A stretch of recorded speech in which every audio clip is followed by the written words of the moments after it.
1 বিঘা জমি আপনি আমার কাছ থেকে নিন, নেওয়ার সময় হয়তো 70-80 হাজার টাকা দিয়ে দেন। 1 বছর 2 বছর 5 বছর করে খাবেন, টাকা যখন ফেরত দেব জমি তখন ফেরত নেব, এই সিস্টেম আছে না? এইটাও সুদ ভাই। এটার কি বলে বাংলায়? এগ্রিমেন্ট। সে যে এগ্রিমেন্ট বাংলায় কি বলে? বন্ধকি।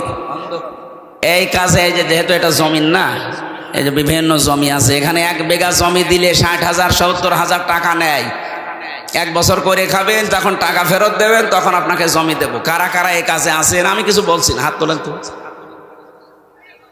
এই 2 জন।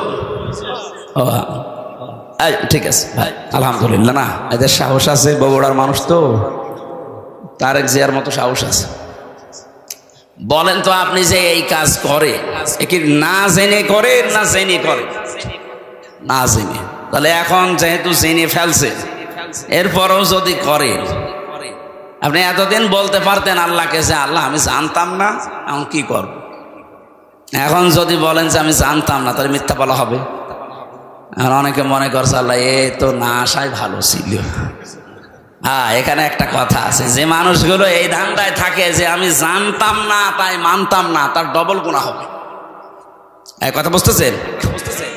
কোন মানুষ যদি কোনো বিষয়ে জানে কিন্তু মানে না, তার গুনাহ হবে একটা। আর কোন মানুষ জানেও না মানেও না, গুনাহ হবে কয়টা? 2টা। কেন? কারণ জানাও ফরজ, মানাও ফরজ। জানার ফরজ আপনি আদায় করে ফেললেন, আপনার একটা ফরজ আদায় হয়েছে। আপনি মানেন না, ওইটার জন্য গুনাহ হবে কয়টা?